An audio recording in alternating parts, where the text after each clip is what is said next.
All right, everybody. So, yeah, this is an episode where stuff happens. Stuff puts it lightly.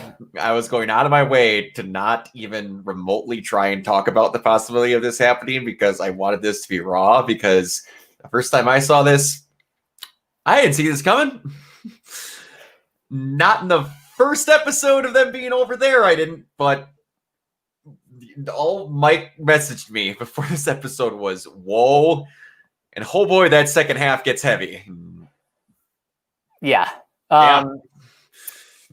This is episode 24. Mm-hmm. I'll never forget this minute, this second. Guided by Simone and Nia's feelings for each other, Team Gurren break through dimensions in search for the anti-spiral's homeworld. But after falling into the enemy's trap, they end up losing some of their most precious members due to its vicious offensive. Fuck, where do I even begin? I'll just give you a list of names. Zorthi, Iraq, Kid, Makin, Jorgen, and Balinbo, and almost Gimme and Dari. That's a lot of names. Remember when before this episode happened, we're like, we're going to run you through everybody that's on the ship.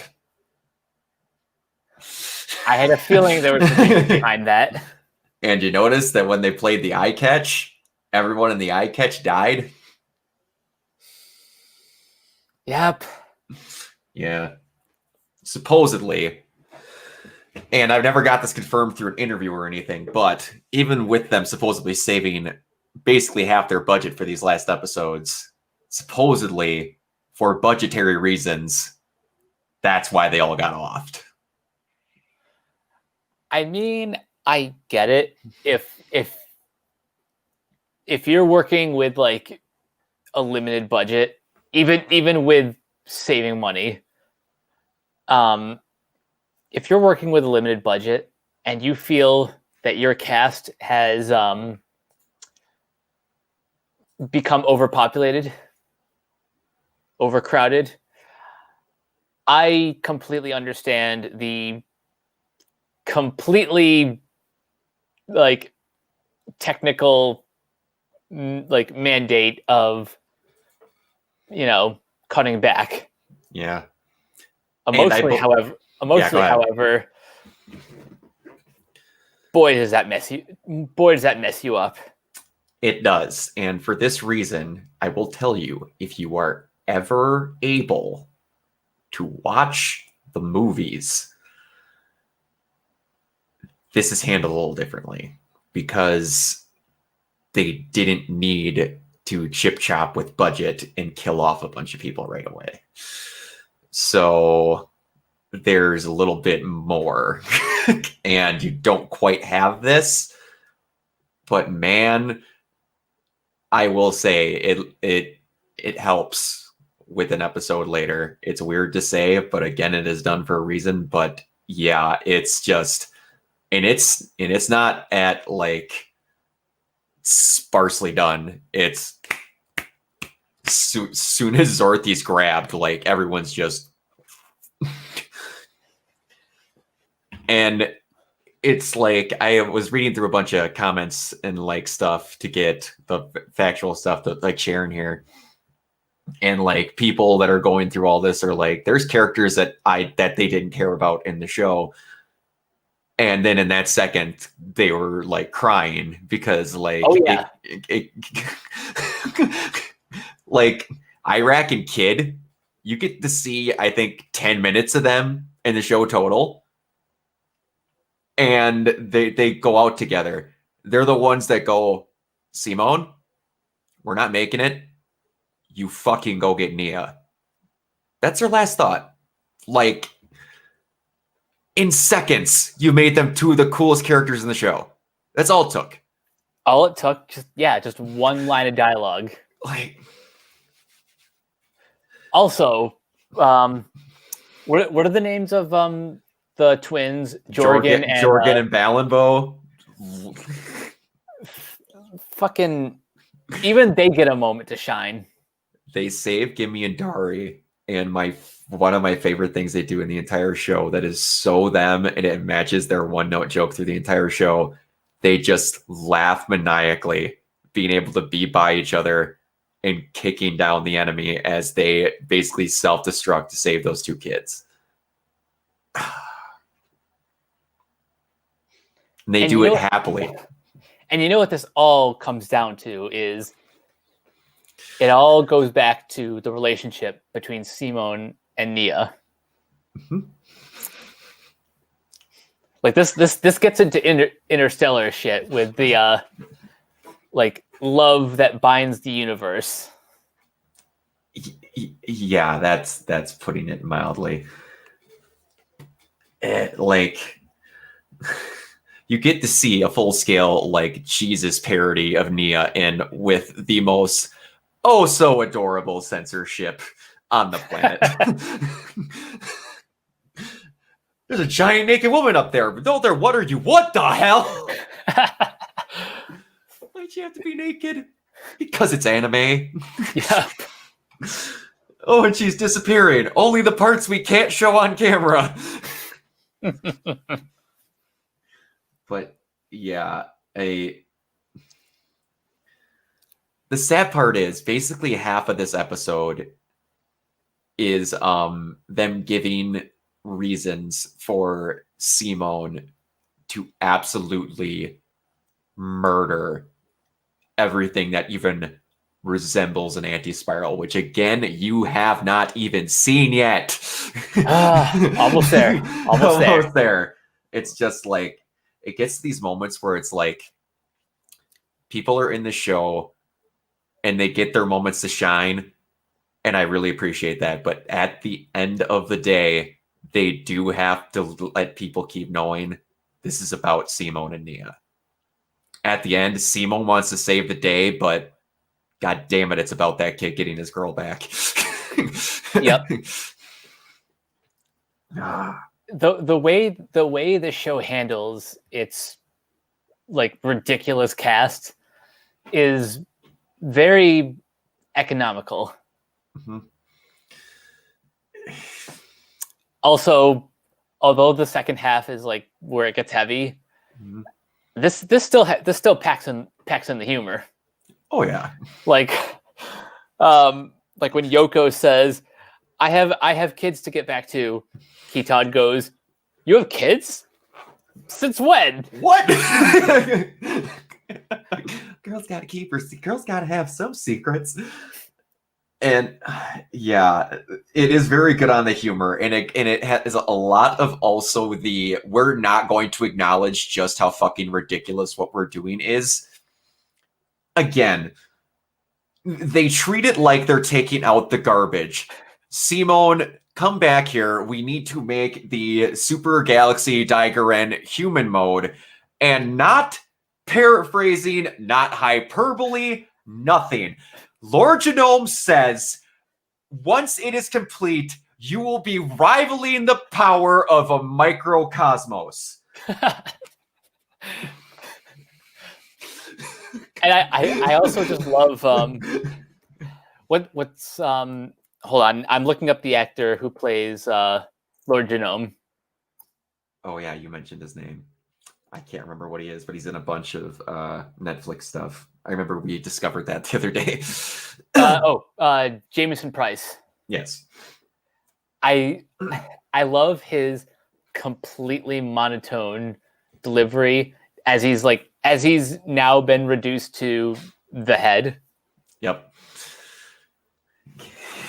And I'm not gonna lie, there are times when he kind of sounds like Christopher Sabat when he's voicing like Piccolo or.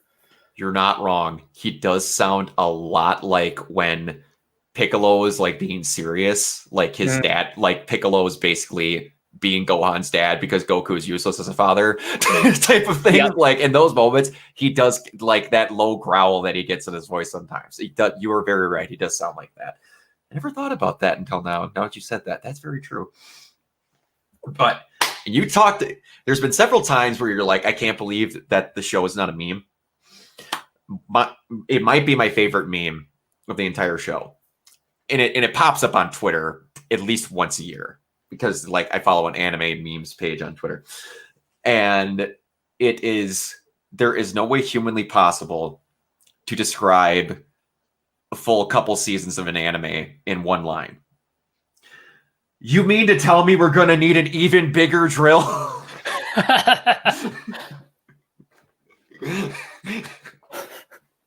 When Simone says that, that's when the audience is like, wait a minute. It's like, that's all it is. We talk about it all the time. He just started with Lagann with a drill that was maybe like 2 feet by 1 foot long.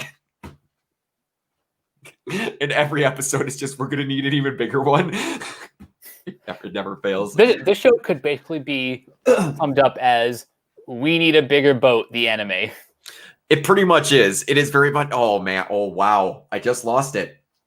The name of the captain in Jaws. I just lost it. Hold Oh my gosh. on. Holy blonde moment, Batman. Hold on. Mike to the rescue.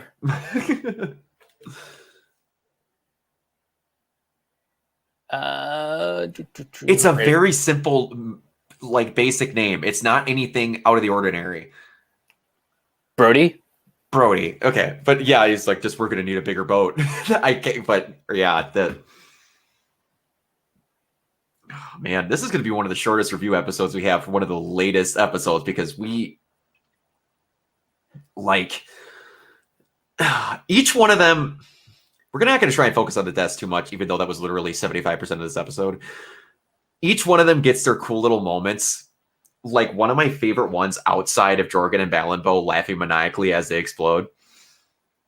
And just, you take care of each other. Our twin Lagann is real strong. We'll get you back. And I have to ask you a question also before I forget. Makien's death, when the hacks bullshit that just keeps happening, where it's like, oh, they fired him from over there. Wait, they're going to open up a portal 2 feet off our starboard bow and launch a missile that's 100 feet long. And in a flash, Makien, for anyone who's a Devil May Cry fan, just straight up stingers that missile and it explodes. And Leyte didn't even have enough time to register that it was Makien. And then they're just like, no, we picked up a signal right before it exploded. They're like, what stopped it? They're like, it was the energy barrier. And then Genome, again, with the most monotone delivery humanly possible. Yeah, the energy blast stopped part of it, but it could not have taken a direct impact. It's just like, way to make it even sadder. Like, and then they have to think about who died because they couldn't even see it. It was that fast. Oh. Like I said, the second half is when it gets really heavy. I have to ask you, did you like obviously like Zorthy, Kid, Iraq, all these people that were like basically whenever they have the big moments, they're in the fight. But other than that, they weren't really like story people. So you weren't shocked when all of a sudden, all right, they're gonna bite it. You're like, okay, I get it. They need to show that sacrifices can be made. Did you think Dari was going to die? I was worried. I was worried that if she didn't die, she'd be like in critical condition. But given the pattern that the show has, where they will never kill off children. It's always the generation above them that makes the sacrifice so the next generation can live. Yep. So to answer your question, in hindsight, I knew she wasn't going to die, but while watching it, I was worried. Oh yeah, man, that was another one where people were like, they really didn't like.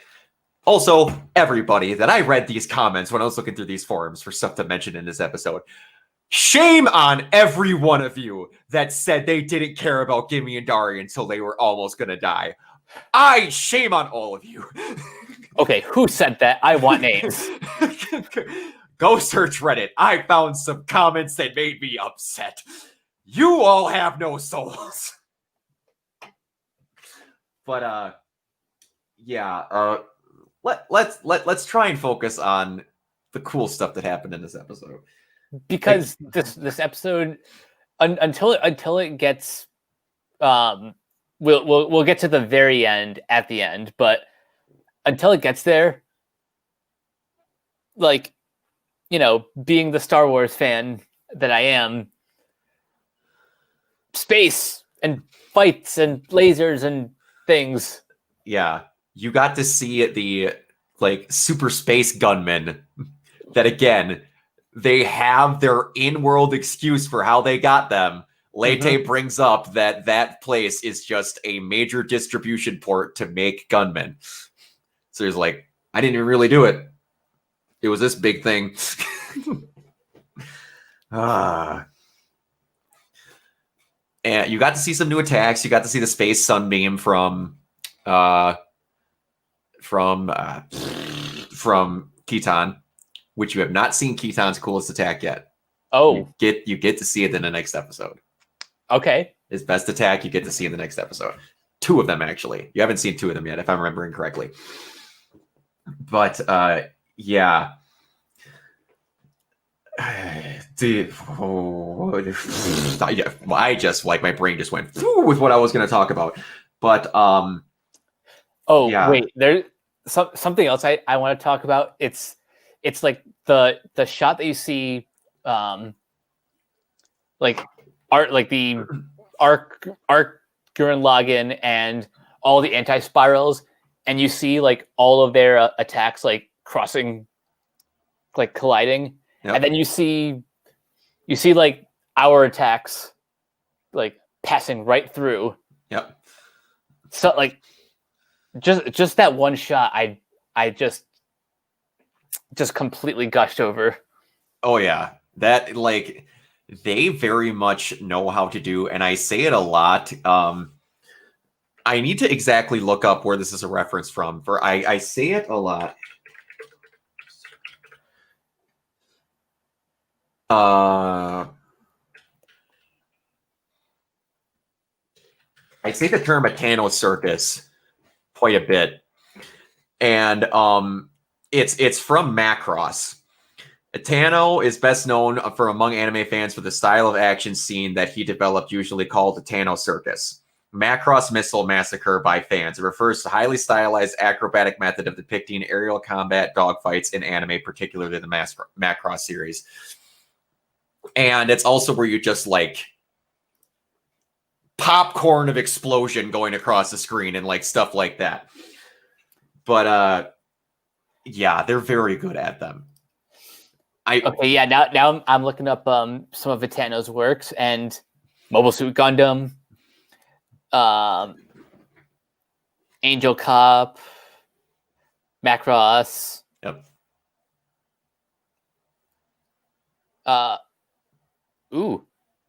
SSS Gridman. Yep. I have yet to watch it yet. I have no reason not to, because it's only like 12 episodes, I think. I just keep hauling it off because I wanted to watch it with a buddy, but quarantine sucks. So eventually I'm going to make him very upset, and I'm going to watch it if this crap doesn't get better. But yeah, it's just one of the coolest things that I love seeing. It's so simple, but just that rush of explosion just makes me feel like a kid again. Mm-hmm. Because that's what you always saw with like Gundam Wing, OS Team, and all that stuff growing up. But I think one of my favorite visuals is when you get to see Simone and Viral retreat to go charge up. And of course, Keaton literally kicks him in the ass and tells him to leave. That I thought was pretty great. But you get to see the visual of Viral and Keaton, like it basically docked into a charging station. And you get to see them charging inside of their mech, inside of another mech, inside of the Art Gurren, and all the drills are just byproducting them on through. Yeah. that might actually be my favorite. Like the way like it like comes out like a kind of like a Russian doll of mechas. Yes, exactly. I believe Russian nesting dolls. Is that what they're I called? that might be like the official Yeah. title. Yeah, I know exactly what you're talking about. But it's just like it's those moments where it's like I can't draw a stick person. It blows my damn mind when animators can make that look so fluid. And Right? with all the drills spinning to where none of them look like they're out of place, it actually looks like the gears, like the threads, are like actually spinning the other one. It doesn't look like they're made out of sync. Just like, how did you not like? I have rampant OCD. I'm an editor for a fan fiction that me and a buddy write for Ruby, and that is where I can put it to use. I would not be able to do those scenes even if I was talented, because I don't think I would be able to constantly like, nope, that one looks a little bit off, and just like all of them look perfect. I can't get over how animators do stuff like this. I just it's well It's not just talent. It's like super talent. exactly. And like it goes back to you remember, I want to say it was episode 4, the first time you meet the black siblings, where the show got flack because it changed its art style for a little Yeah. bit. Like the original plan for the show is that they were going to do batches of episodes with animators. And then that episode is what stopped it. Oh. So then they had their team that went through, and I can't say I'm disappointed. I still to this day with OCD can tell a little bit in that episode that that it's a little bit more angular with their lines and stuff. But like there was a lot of crap hurled at that episode for how quote unquote different the animation was. I didn't think it was that bad. That's just me. And I honestly wouldn't have like I wouldn't have picked up on it right away if it wasn't for reading that information. And I didn't until after I rewatched it after someone had told me about that. Couldn't even tell. It's like it's whatever. But that's not the episode we're looking at. I wanted to ask you, when I said you were going to see some weird shit, the first anti-spiral outside of a Mugan that you got to see was a back to the faces blob of like Easter Island heads. Yeah, it's like it. The anti-spiral. I thought I had their aesthetic down, and then this just shows up. Yeah, the closest thing I could say is that they don't have one, because you like you said, you get to see like the techno satellite thing that was the Mugan, and then you get to see you get to see those blobs, and you get to see the faces. The anti-spiral doesn't look like anything like either of those. Nope. It's miles different. And like there's a couple other things you're going to see that look nothing like those either. And I'm just like, it was one of those things where they just wanted to go, I don't know what their intentions were, but in my mind, they wanted to come up with the most just not happy looking things. Yeah. Like just abstract weird. Yeah, like those forms, like the collage of faces. Not a single one was smiling, which anti-spiral, anti-fighting spirit, despair, all that. Yep. But just I'm sorry, I still can't get over just how different it is. Yeah. Like I don't even think they appear like in the same like kind of pixelated fashion. They just kind of burst out of the wormholes or something. No, they don't do like the computerization. Like you basically saw like they even had like just a hatch dematerializing, and then they would go in, and the other ones they kind of just like barf them out and they're there. It's weird. So weird. Yeah. And I think that's cool that they just went, let's come up with something they haven't seen. Who's got an idea for something that looks weird and sad? A thumb that's made of faces? Like, can you draw that? I got some sketches. Good job, Ted. Go in, go get him. It's like, I would like, and you like in the concept book, they've got other stuff, but it's just like I would love to see when they were trying to come up with what an anti-spiral would look like and what their forces would look like. What got left on the cutting room floor? Yeah. Because that's going to be a lot weirder than what gunmen's got left over, because we kind of know what a gunman should look like. Yeah, we know that gunmen have faces. Yeah. Faces and bodies. Mm-hmm. But anti-spirals could literally be anything. Mm-hmm. Yeah. So are you ready to talk about the end? I am. How much were you expecting for them to just fall into an ocean sideways in the middle of space? Like, the first thing that came to my head was Artemis sinking at like during that scene in The Neverending Story. Oh yeah. Okay. Yep. Yeah, you're not far off. Because like that's totally what happened. Like the Ark Gurren Lagann got swallowed up by like the Sea of Despair. Boy, are you hitting it right on the head. That is very, very accurate. Because, not to spoil, it's something that is a construction of the anti-spirals that is something in their universe, and that is pretty much what it is. It's like, this is what, like, where I start to believe the rumor where it's like they save their budget, because it's just like, we could just have them fight in space and then the ship stays stationary. But what if there was an ocean in the middle of space that swallows up the ship? That's going to cost a lot. Yeah, but we saved a lot of money for this purpose, so we didn't have the same shit that happened with Neon Genesis Evangelion. We won't have that problem. We won't run out of money in episode 15 again. We saved it this time. We were smarter. Yeah, it's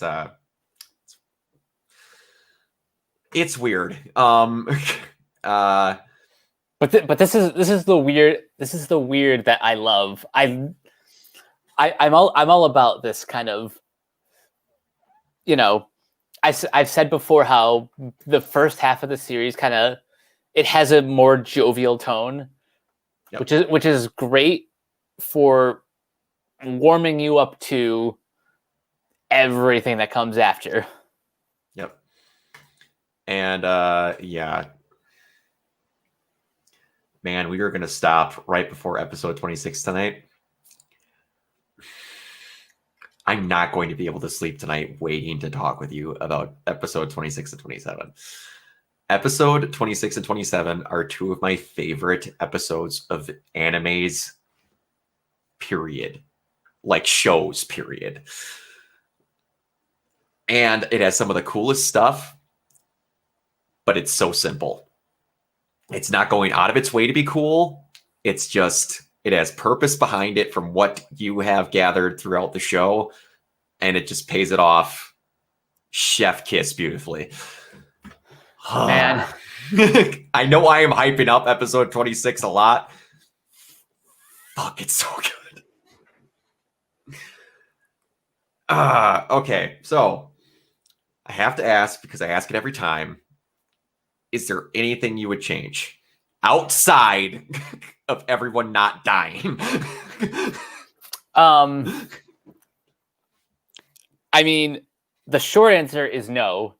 The long answer is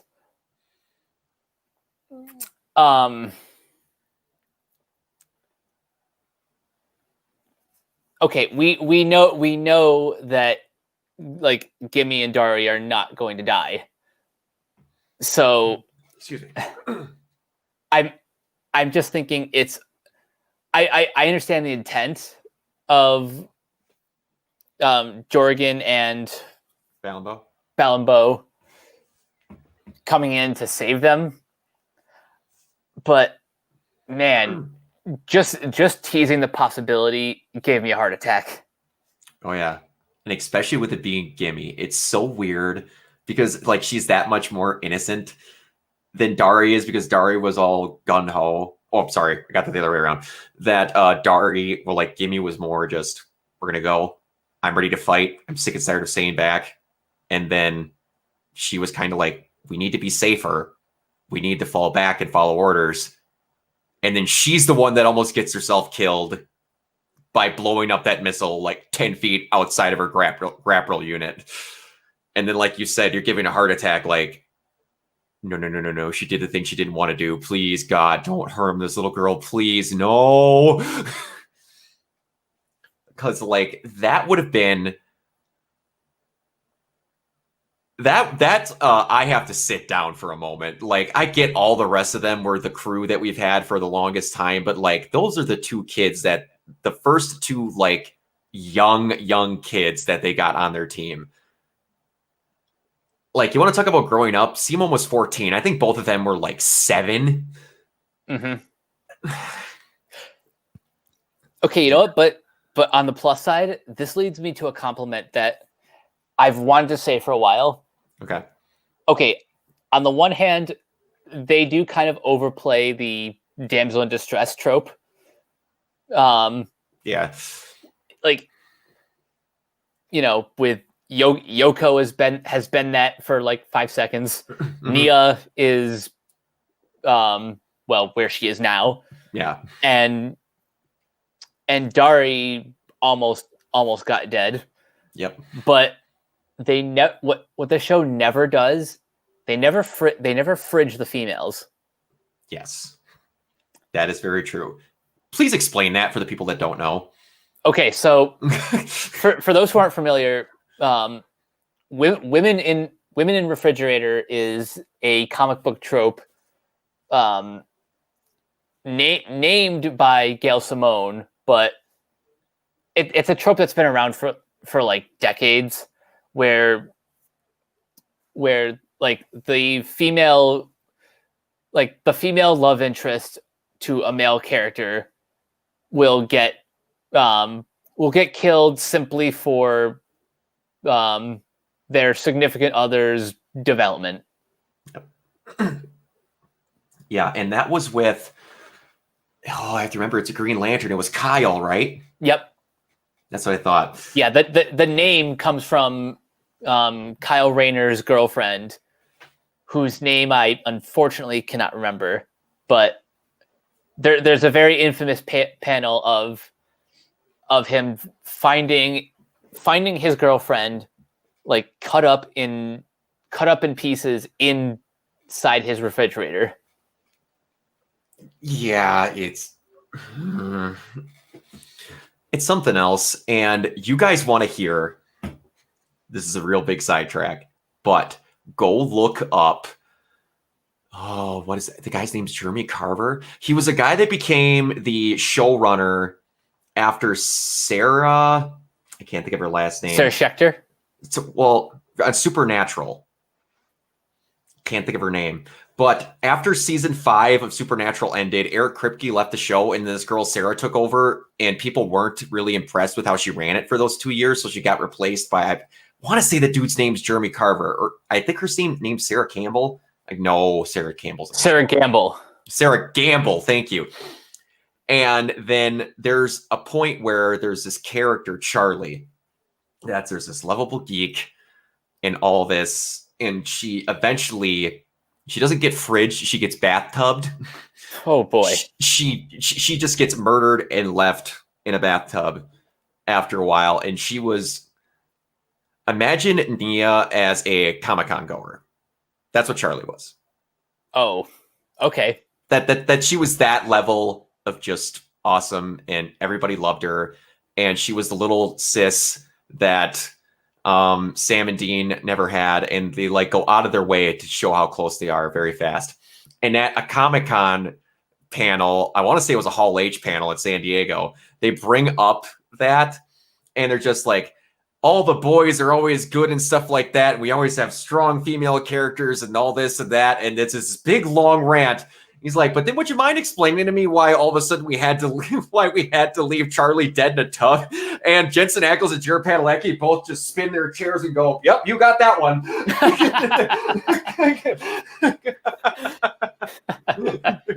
They're like, that was the one question we were hoping you weren't going to ask. But yeah, that is something, that is a trope that I hate as well.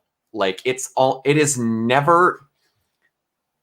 People, if you can think of one in the comments, please let me know where that was ever done in a good version. Like, okay, I will say there is one, and it's actually in Supernatural. You don't get to... She's off in the first episode. Sam's original girlfriend is literally pinned to the ceiling and lit on fire, and that's why he leaves college. It's still a push even in that one. But it's okay. If you guys can come up with a really good one that we're not thinking of, put it in the comments below. But yeah, we're in the last stretch of the last 3 episodes after this one. So, Mike, where can they find you? You guys can find me on Twitter and Instagram at CaptainK42. Check out my quick thought reviews on letterboxd.com/CoachK42. Find me in all the various Facebook groups, just at my name. Check out Renegade Pop Culture's Facebook group and follow them on Twitter at Red Pop Culture. Check out the podcasts on Apple, Spotify, Anchor, wherever you listen. Last but not least, don't forget to check out renegadepopculture.com. Need an escape? So do we. Yes, we do. And especially at this time, like we've mentioned it, it's getting weird out there. But you can see me everywhere at Organoid Zero, this YouTube channel, mostly on Twitch. And a part of some of the pop culture, Renegade Pop Culture podcasts that Kiona and Mike have gotten me into, which I'm always going to be very grateful for. I love you guys. It's so weird that we're so close to being at the end of this. This light speeded a lot faster than what we wanted to, but that meant that Mike is liking the show, and I appreciate that. So, spin on. I love you guys, and we will see you next time.